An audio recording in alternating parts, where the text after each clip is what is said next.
भाई कितनी सारी चीजें हो गई भाई एक ही मैच डे में यहाँ पर। और डेफिनेटली भाई referees man of the match है पूरे मैच डे की। पूरे मैच डे में top scorer, Nobel peace prize, Ballon d'Or, लैलन डोर, लंदन डोर, ये सारी की सारी यहाँ पर रेफरी को मिल जानी चाहिए। और एक तरफा बैटिंग करी है भाई यहाँ पर एक हाथ में बल्ला था और दूसरा हाथ में लिवरपूल की, मेरा मतलब है कि कुल मिला के यहाँ पर लिवरपूल के लिए थोड़ी सी अल्लाह की चीज़ रही है। लेकिन यार देखो मैच बहुत ज़्यादा थे, इसलिए भाई अपन आज एक पॉडकास्ट करेंगे और उसमें सारे मैचेस में इन डिटेल पे बात करेंगे। लेकिन आज के इस एपिसोड में अभी 3 मैचेस पे बात करने वाले हैं। सबसे पहले लिवरपूल वर्सेस टॉटनम, उसके बाद हम लोग बात करेंगे रियल मैड्रिड वर्सेस गिरोना जिसको बहुत गिरा के पीटा है, और उसके बाद हम लोग बात करेंगे यहाँ पर Manchester United versus crystal palace. सबसे पहले लिवरपूल वर्सेस टॉटनम की बात करते हैं। किस टोन में ये गेम सेट हुआ था, किस सीन में, किस वाइब के साथ एक गेम सेट होता है, वो जानना काफ़ी इंपॉर्टेंट है। हमें ये नहीं भूलना चाहिए कि टॉटनम ने अपने ही स्टेडियम पे एक भी बार लिवरपूल को नहीं हराया था। वैसे लिवरपूल को उन्होंने अपने एनफील्ड पे, मेरी छत पे कहीं भी नहीं हराया था। तो लिवरपूल के अगेंस्ट टॉटनम का जो रिकॉर्ड है वो काफ़ी ज़्यादा दयनीय है, भयानक है और निंदनीय है। लेकिन उसके बाद यहाँ पर अगर चोदलेपोगलू की बात करें तो इस टीम में एक वाइब है, इस टीम में एक फाइटिंग स्पिरिट है। और वो फाइटिंग स्पिरिट क्या हमको आज देखने को मिली? यस, टीम से भी मिली और रेफरी से भी मिली। लेकिन अगर लिवरपूल की बात करें तो लिवरपूल अपना आखिरी मैच पिछले सीजन हारी थी और इस सीजन वो अनबीटेबल है। एक दिक्कत की बात ये और है, जहां उन्होंने इससे पहले 160 गेम में 2 रेड कार्ड या 4 रेड कार्ड उठाए थे, अभी ऑलरेडी वो 6 गेम्स में 4 रेड कार्ड उठा चुके हैं। और इस गेम में तो वो 9 लोगों के साथ खेल रहे थे, बल्कि टॉटनम 12 के साथ खेल रही थी। If you know you know. लेकिन यहां पर प्रॉब्लम ये आ रही थी कि लिवरपूल के साथ ना एक मस्त चीज हो रही थी, थ्रिलिंग एनकाउंटर हो रहा था। वो ये था कि जब वो पहला गोल कंसीड कर रहे थे, साले कमबैक कर रहे थे। ऐसे में यहाँ पर जब मैंने हर बार ये चीज कहा कि जब कोई टीम के कमबैक की आदत लग जाती है ना तो वो सस्टेनेबल नहीं होता। हाँ, एक्सप्लोसिव हो सकता है, इनोवेटिव हो सकता है, कहीं ना कहीं आप मेंटालिटी मॉन्स्टर कह सकते हो, लेकिन अल्टीमेटली एक झापड़ तो ऐसा पड़ेगा ही पड़ेगा जहां पर आपको समझ में आ जाएगा कि नहीं यार, ये पहला कंसीड करके फिर कम बैक करने में मज़ा तो बहुत आता है, पर ये हर बार नहीं होगा, बार बार भी नहीं होगा। लेकिन अगर हम गेम स्टार्ट की बात करें भाई, it was full of attacking displace. मतलब मेरे को बहुत ही ज़्यादा मज़ा आया। ऑफकोर्स यहाँ पे side by side real Madrid का मैच भी चल रहा था, बीच बीच में मेरी आंखें इधर उधर भी हो गई थी, लेकिन मैच काफ़ी ज़्यादा सही था। अब इस मैच में कुछ डिसीजन तो ऐसे हैं जो जिस पे बात करे बिना आप आगे बढ़ ही नहीं सकते। सबसे पहले तो मेरे को यहाँ पर लगता है कि अगर 11v11 की बात करें, फिर हम 11v10 की बात करेंगे और 11v9 की बात करेंगे। अगर 11v11 मतलब जब कोई रेड कार्ड नहीं मिला था, तो उसमें भी यहाँ पर टॉटनम अपने प्रिफर्ड प्ले से ही खेल रही थी, लेकिन खेल तो फिर लिवरपूल भी रही थी। अब तुमको पता है कि लिवरपूल यहाँ पर काउंटर प्रेस के साथ फिर ओवरलोड करती है विंग पर, जहाँ पर साला एक फोकल पॉइंट होता है, नहीं तो यहाँ पर लुइस डियाज भी होता है। भाई लुइस डियाज का वो ऑफसाइड वाला गोल, अभी बात करेंगे उस पर, वो कितना ब्रूटल गोल था भाई। मतलब उससे पहले पूरी वाइब टॉटनम की थी, पूरा स्टेडियम में चिल्लम चिल्ली टॉटनम की थी। बस ये लग रहा था कि टॉटनम अभी कभी भी गोल मार देगी, एंड जस्ट पर एक झपकते लिवरपूल ने यहाँ पर गोल मार दिया था। खैर उसी की बात कर लेते हैं। अब यहाँ पर रेफरी ने, मतलब कहानी अब सामने निकल के आई है। तब तक तो ये था कि सब लोग बटे हुए थे कि भाई ऑफ साइड है कि ऑन साइड है, लाइन कहाँ बनाई है, स्केल कहाँ बनाया है, क्या एक्स एक्सिस है, क्या वाई एक्सिस है, कहाँ है तुम्हारा स्केल, कहाँ है तुम्हारी पेंसिल। लेकिन उसके बाद मैच खत्म होने के लिटरली आधे घंटे के अंदर अंदर यहाँ पर पीजी यानी कि प्रोफेशनल गेम मैच ऑफिशियल्स की तरफ से जो एसोसिएशन है, ऑफिशियल एसोसिएशन है, उनकी तरफ से यहाँ पर ऑफिशियली एक अपोलोजाइज आ गया है, या फिर आप कह सकते हो कि उन्होंने अपनी गलती को मान लिया है, जहां पर उन्होंने माना कि गोल ऑन साइड था लेकिन ऑफ साइड करार दिया गया। और ये काफी बड़ी दिक्कत की बात है।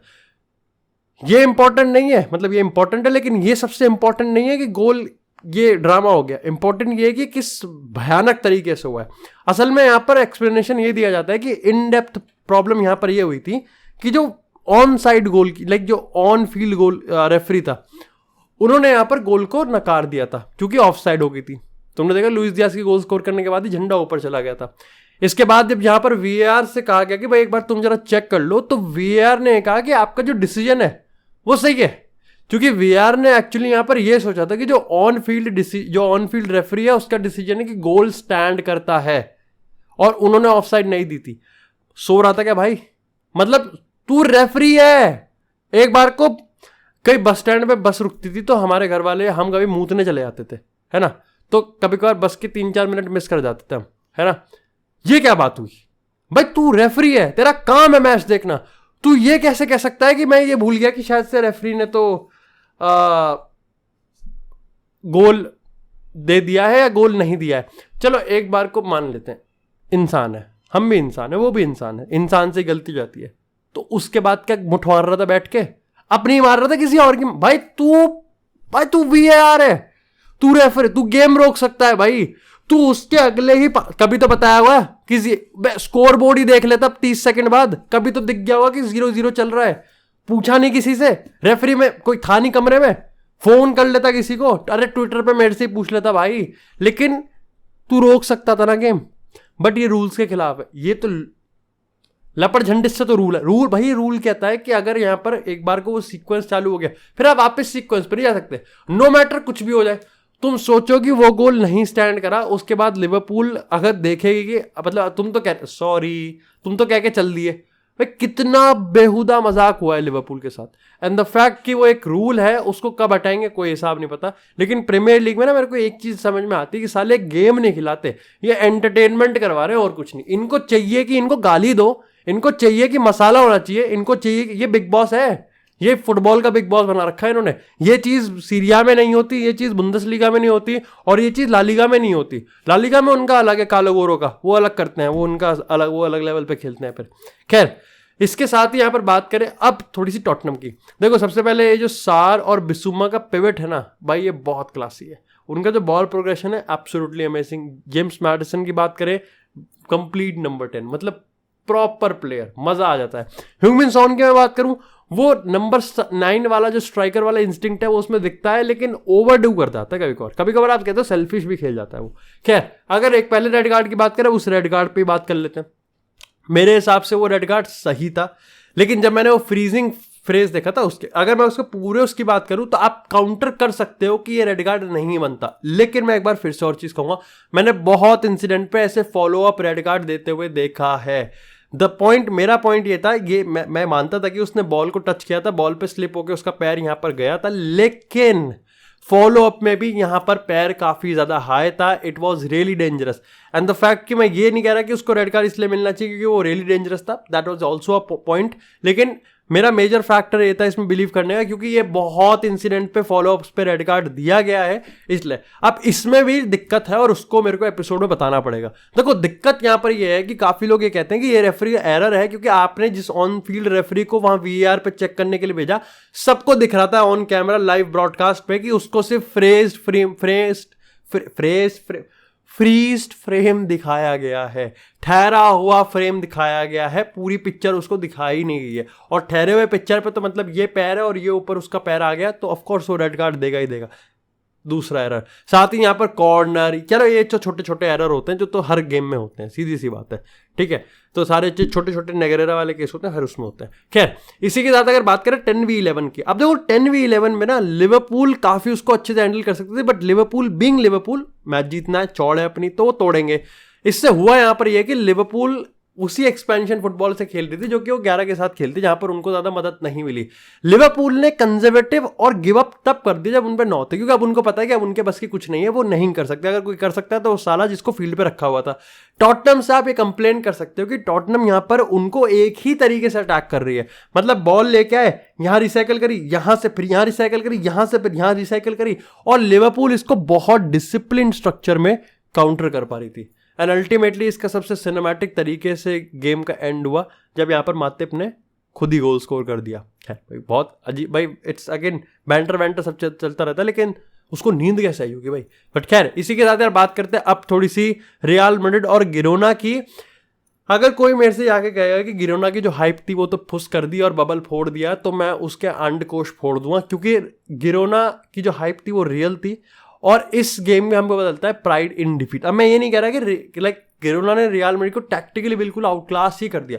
पहले 10-15 मिनट तो बहुत ही बेकार खेले क्या, बॉल ही नहीं मिली थी हमको, हम तो देख रहे थे बस, हम पे तो है ही नो। लेकिन यहां पर जिस तरीके से गेम स्टेट को और गेम को अपने उसमें चेंज करते हैं, दैट मेरे को आज भी याद है। अभी हम पॉडकास्ट कर रहे थे मैड्रिड डर्बी के बाद, जितने भी मैंने पॉडकास्ट में कहा, मैंने सबको कहा कि कोई दिक्कत की बात नहीं है, रियल मैड्रिड के बाद इतने इंडिविजुअल प्लेयर्स हैं और इस क्वालिटी के प्लेयर्स हैं कि यहां पर वो कभी भी गेम को चेंज भी करवा सकते हैं और कार्लो को कभी दिक्कत में भी नहीं आने देंगे। और बेलिंगम की वो बॉल, मेरे को चेल्सी के अगेंस्ट जो क्वार्टर फाइनल था जब हम चैंपियन लीग जीते थे, उसमें जो मॉड्रिच ने रॉड्रिगो को सेट करा था, जब हम ऑलमोस्ट हार रहे थे, तब यहाँ पर मेरे को वो वाला गोल याद आ गया। एंड जोस जेलू ने तो वैसे पूरी कोशिश करी थी गोल मिस करने की, बट अल्टीमेटली उनके गोलकीपर पे संभली। इसके बाद चुआमेनी का गोल आ गया, जो कि आई थिंक मेरे को लगता है कि वेरी वेल डिजर्व्ड है। जितनी वो मेहनत करता है, एक गोल तो वो चाहता ही है। इस गेम के अगर टॉकिंग पॉइंट्स की बात करें, सबसे पहला टॉकिंग पॉइंट ये आता है कि क्या रियल मैड्रिड बिना बॉल के भी गेम को निकाल सकती है, और आज उसका अच्छा एग्जाम्पल हमको देखने को मिला। गिरोना हाई प्रेस कर रही थी, वही उनके जो विंगर्स हैं उनके साथ स्विच हो रहा था। मतलब अच्छी चीज ये लगती है कि जब एक छोटी टीम, जब एक अंडरडॉग टीम आपके सामने नंबर्स, मतलब तुम सोच सकते हो कि रियल मैड्रिड के अटैक में 3 थे, उनके डिफेंस में सिर्फ 2 थे, और सारे फॉरवर्ड उन्होंने आगे कमिट कर रखे थे। इतना कॉन्फिडेंट था उनको अपने गेम पे, इतना रिस्क लेने के लिए वो तैयार थे। ऑफ कोर्स होम स्टेडियम का पूरा क्राउड उनके साथ था। लेकिन यहाँ पर एक चीज और है कि कार्लो का बार बार वो इंटरव्यू मेरे को याद आता, जब उसने कहा था कि मेरे को कोई दिक्कत नहीं है लो ब्लॉक में बैठ के काउंटर पे खेलने का, और टीम एक्चुअली में उस तरीके से बिल्ड भी है। दूसरा सबसे बड़ा पॉइंट, हम पे तो क्रॉस तो संभालना आता ही नहीं, हम पे क्रॉस संभालना नहीं आता, हम पे सेट पीस तो डिफेंड करना ही नहीं आता, और केपा इसमें काफी ज्यादा वर्स है। और केपा को मेरे को लगता है कि टीम्स और भी ज्यादा एक्सपोज कर रही हैं। रूडिगर का मेरे को पता है कि रूडिगर के मत्थे के अगर आगे बॉल आ गई तो उसको डिफेंड कर लेगा, मत्थे से पीछे अगर जाएगी तो उसको भगवान भरोसे है, वो फिर हो जाएगा। तब ये चीज इसलिए वर्स ज्यादा हो जाती है क्योंकि रूडिगर अगर एक लेफ्ट बैक के साथ वहां पेयर अप कर रहा है या फिर एक फुल बैक के साथ पेयर अप कर रहा है, तो साथ में कोई भी हो, चाहे वो रूडिगर कामाविंगा हो, रूडिगर गार्सिया हो, रूडिगर मेंडी हो, रूडिगर कार्वाल हो, रूडिगर लुकास वास्कस हो, या फिर इवन रूडिगर नाचो हो, उसके साथ की जो पेयरिंग होगी वो उससे भी ज्यादा धी पीट देगी, वो उससे भी ज्यादा पटे बजाएगी, और वहां तो बिल्कुल भी कॉर्नर या क्रॉस हो, कॉर्नर हो, सेट पीस हो, कुछ भी हो, संभलेंगे नहीं। पहले 5 मिनट के अंदर 2 मौके ऐसे थे जहां पर वो लेजिट गोल स्कोर कर सकते थे, और सेट पीस पे तो वो पूरे गेम में ही हमको कहीं ना कहीं थ्रेट करते रहे। लेकिन इस गेम में मेरे को विनीसियस का of the ball movement, on the ball movement again threatening लगा। बेलिंगम के अंदर का जो गोल स्कोरर है ना, मेरे को लगता है वो हमने ही जगा दिया है। ये तो मैं खुद इतना एक्सपेक्ट नहीं कर रहा था कि बेलिंगम इतना कैसे निकल के आ रहा है इसके अंदर से, क्रिस्टियानो और बेलिंगम रोनाल्डो, मतलब इतनी क्या आ गया इसमें। वही इतनी आग तो मेरे में उसकी मेरा मतलब है कि मेरे में गोल मारने की नहीं होती, लेकिन बेलिंगम के अंडर के अगर बेलिंगम के आप पूरे थ्रू आउट द मैच देखोगे, आपको बताओगे जब जब वो चांस मिस कर रहा था, द एक्सप्रेशन ऑफ डिसअपॉइंटमेंट साफ साफ दिख रहा था, साफ साफ। और जब गोल्स आया तो भाई जो मोमेंट ऑफ रिलैक्सेशन और वो जो इतना सेटिस्फैक्शन, फाइनली ये पता चलता है कि पूरे थ्रू आउट द गेम में वो एज अ मिडफील्डर अपना सारा काम कर रहा था और बड़ी खूबसूरती से कर रहा था। लेकिन फिर भी उसने अपने आप को एक टारगेट और एक प्रेशर दे रखा है कि मेरे को गोल स्कोर करना है। ये थोड़ा सा नेगेटिव भी है, लेकिन ये थोड़ा सा पॉजिटिव भी है, थोड़ा सा ज़्यादा ही पॉजिटिव है। लेकिन इस गेम की सबसे बड़ी हाईलाइट है वैसे टोनी क्रूस, पता आ गया, वो भी इसका भी कैमियो है इस वाले पॉइंट में। Camavinga as a left back, मेरे को आज भी याद है कुछ टाइम पहले एक इंटरव्यू में उसने कहा था कि मेरे को फ्रान गार्सिया और फर्लन वेंडी मिल जाएंगे, मैं कामाविंगा को लेफ्ट बैक खिलाऊंगा नहीं, क्योंकि कामाविंगा एक मिडफील्डर है।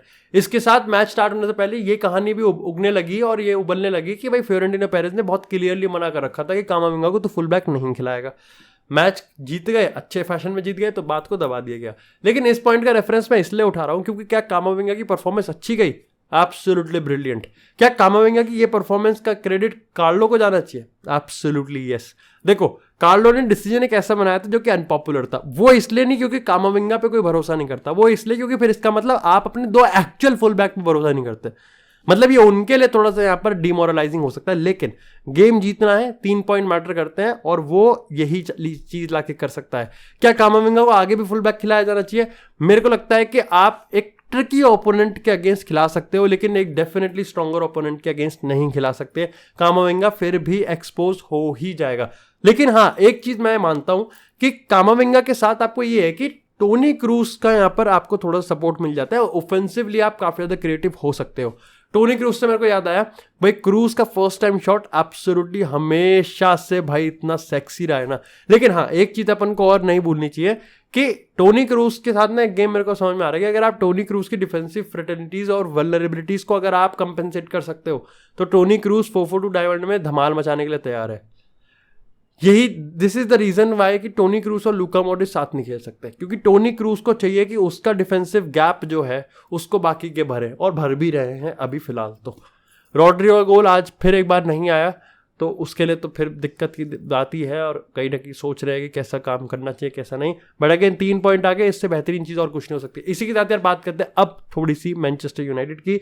यस, टेन हैग खतरा नहीं है, टेन हैग खतरे में है, ten Hag is not the danger, ten Hag in danger.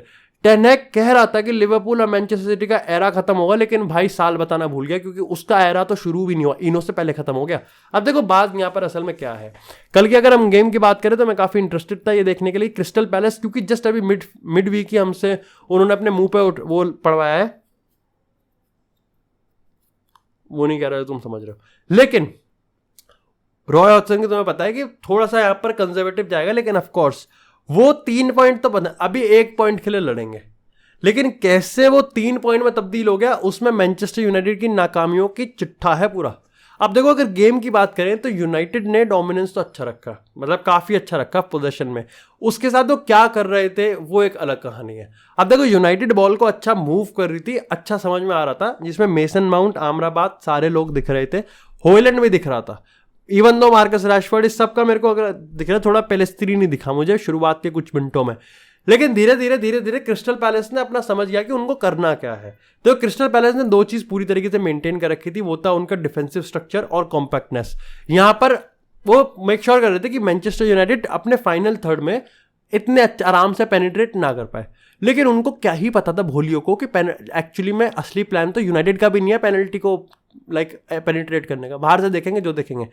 देखो पॉइंट यहां पर ये है कि इवन दो शुरुआत के कुछ मिनट में मैनचेस्टर यूनाइटेड जितना भी पेनल्टी बॉक्स को थ्रेट किया हो, उसके बाद वो कम ही होता हुआ है। अब इसके पीछे यहाँ पर 2-3 चीजें हैं। देखो सबसे पहले तो यहाँ पर लैक ऑफ आइडियाज मेरे को लग रहे हैं। देखो ब्रूनो फर्नांडिस डीप से जो भी चीज क्रिएट करता है वो अनएक्सपेक्टेड होता है और काफी मेजॉरिटी ऑफ द टाइम सही अच्छा होता है, लेकिन उसके बाद का प्लान यहाँ पर किसी को नहीं पता। आपको लॉन्ग बॉल पे हो, आप एक क्रॉस डाल रहे हो, ओवरहेड लॉब पास डाल रहे हो, उसी पे चल रहा है। आप जो शॉट, जैसे टॉटनम की अगर हम बात करते हैं, हम आर्सेनल की बात करते हैं, अगर हम इन सिटी वगैरह की बात करते हैं, तो ये जो 1-2 करते हैं, ये चीज बहुत इंपॉर्टेंट हो जाती है कंजर्वेटिव डिफेंस के अंदर, क्योंकि आपको फिर पेनिट्रेट करने के लिए कोई प्लेयर चाहिए डिफेंस के पीछे। यूनाइटेड इस चीज को नहीं कर रही। दूसरी चीज यहां पर यह है कि कंसिस्टेंटली यहां पर यूनाइटेड के जो इंडिविजुअल प्लेयर्स है, कहीं ना कहीं वो भी अपना कॉन्फिडेंस लूज करते हुए दिख रहे हैं। यहां पर कोई भी अपने मैन को बीट ही नहीं कर रहा है, कोई भी यहां पर ऐसी पोजीशन ले ही नहीं रहा जहां अनएक्सपेक्टेड रन बन सकता है। तो लैक ऑफ आइडियाज तो दिख ही रहे थे, उसके ऊपर से आपने सेट पीस पे गोल खा लिया। अब देखो मैं गोल के लिए किसी को भी यहां पर क्रिटिसाइज नहीं करूंगा, क्योंकि एज अ कलेक्टिव ये फेलियर था, पर प्लस गोल भी ज्यादा सेक्सी था, तो उसकी भी तारीफ करनी ही बन सकती है। अब यहां पर एक चीज मेरे को ये भी समझना है कि अगर हम डिफेंस की बात करें तो जब वरान मेरे को काफी सही लगा, लिंडलॉफ मेरे को थोड़ा सा ढीला लगा। अब लिंडलॉफ के साथ ना प्रॉब्लम ये है कि लिंडलॉफ हमेशा एक सपोर्टिंग रोल में रहता है, तो उसको देखते भी उसी नजरिए से है। आप लिंडलॉफ को कभी लीडर वाले उस तरीके नजरिए से कभी उसको जज नहीं करोगे, लेकिन even if is in a supporting role, उसको समझना पड़ेगा कि भाई उसको पासिंग में लाइन तो ब्रेक करनी पड़ेगी, और लाइन ब्रेक नहीं हो रही है। वही मैं कह रहा हूं ना कि कोई भी यहाँ पर कॉन्फिडेंट दिख नहीं रहा है। कासिमिरो के साथ ऑफेंसिवली आप कह सकते हो कि सही खेला, लेकिन डुअल्स जीतने में बेकार हो गया, मतलब डुएल्स के जीतने के जो रेट है वो बेकार है। आमराबाद की परफॉर्मेंस मेरे को काफी सही लगी, लेकिन आमराबाद कुछ सिली फाउल्स दे रहा था और काफी क्रिटिकल स्पेसेस पे फाउल दे रहा था, तो वो मेरे को पहले हाफ में दिक्कत लगी। दूसरे हाफ में क्रिस्टल पैलेस को समझ में आ गया था कि उनको यहाँ पर बॉल को रिटेन करके कैसे कंट्रोल करना है, और यूनाइटेड फ्लुएंट अटैक तो भाई दिखा ही नहीं मुझे, मतलब मेरे को दिखा ही नहीं फ्लुएंट अटैक, तो यहाँ पर इस तरीके से समझ में आ रहा था। हॉयलैंड और मार्कस रैशफोर्ड को भी भाई देखो अपना गेम तो अप करना पड़ेगा। हॉयलैंड की मैं बात कहूँगा कि देखो सब मेरे को पता है कि सब उसको टाइम दे रहे हैं, लेकिन उसके मूवमेंट बढ़िया है, but again shots on target, shots volume क्या है कुछ समझ में नहीं आ रहा। मार्कस रैशफोर्ड ज़्यादा सेल्फिश नहीं था, बट अगेन इसका मतलब ये नहीं था कि वो अच्छा खेला है, अच्छा तो वो फिर भी नहीं खेला। पेलिस्ट्री की बात करें, अब हैनिबल मजबरी ठीक है, समझ में आ रहा था कि ब्रूनो और रैशफोर्ड वापस आएंगे, भाई जाएगा बाहर।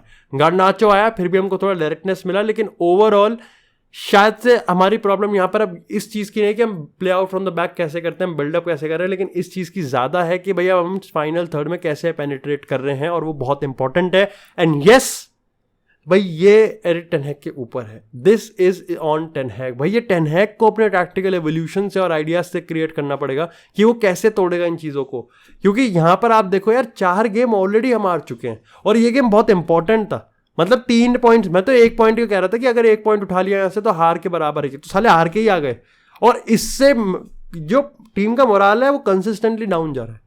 और अब टेन हैग को समझना पड़ेगा कि भाई उस पर प्रेशर है। देखो सैक की बात तो मैं बिल्कुल भी नहीं करूंगा, बिल्कुल भी नहीं करूंगा, कोई मतलब ही नहीं है टेन हैग को सैक करने का, क्रिटिसाइज करना बनता है, और ये उसका प्राइम एग्जाम्पल था।